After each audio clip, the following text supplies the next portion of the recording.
Hey guys, Pam here with CraftHow, and I've got another DIY on-demand tutorial for you today in our Creating Basic Shapes series.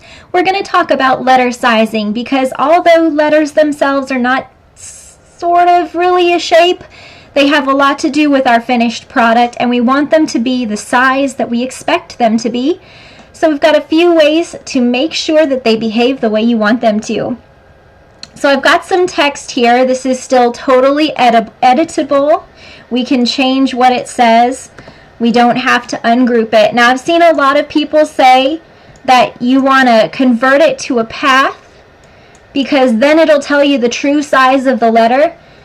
Yes and no, this letter is not exactly 2 inches tall. It does give you a closer approximation to the height of the letter. But it is a lot closer than what this one says because this is measuring the total height of the text box, not the text. But once you do this, the text is no longer editable. You cannot change what it says. So if you mess it up, you're just out of luck. There are 3 ways I'm going to share with you how to change the size of your text to make it exactly the size that you want without losing your ability to edit. The first of which is by using your grid lines.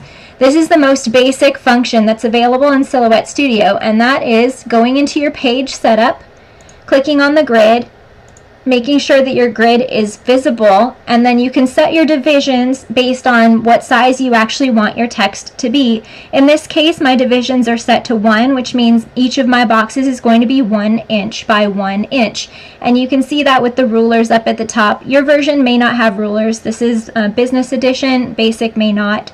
But anyway, if you want to change the number of divisions, you can add those in and you'll see that more and more squares are added. So there 4 divisions is each of these little tiny squares here is going to be 1/4 of an inch.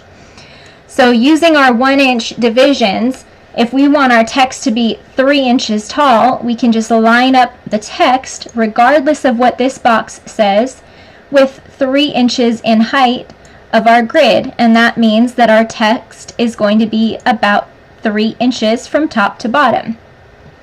You can do this for stretching your text if you choose to do that. I personally don't like to do it, but anyway, this allows you to get complete control of the exact size of your text no matter what it is, and then it still maintains its editability.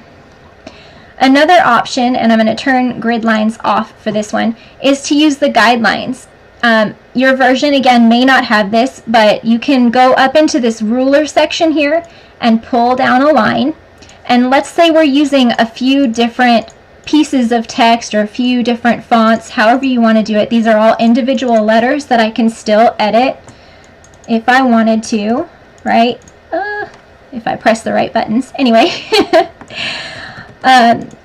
What we want to do is we want them all to be the same size, and sometimes with different fonts they may be different sizes. So let's get these kind of aligned middle, and what I'm going to do is I'm just going to align the top of the letter with the top of that grid line there, no matter which one it is, and then each letter you just pull out so that it fits within the size of the grid however you want to do it.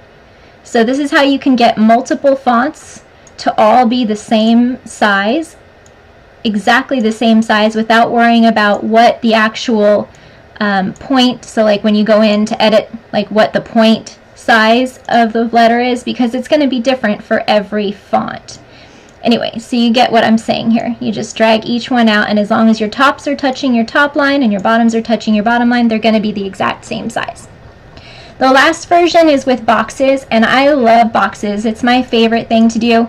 You just create a box, and let's say I want all of my text to be exactly 1/2 inch. Then I change my size of my box to 1/2 inch, and then I just drag my words on top of it so that the lettering fits within the box, and then I'm going to make the top of the T hit the top of the box, and then I'm going to drag this out so that the bottom of the T hits the bottom of the box.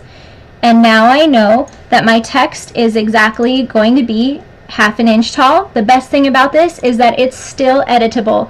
If I find that I made a mistake, I can delete it out and everything is exactly the size I want it to be. I hope you guys enjoyed that. 3 simple ways to get the exact size of your text. If you have any questions, I'm in a 6 Silhouette groups. You can find me on Facebook, facebook.com/CraftHow. Have a great day.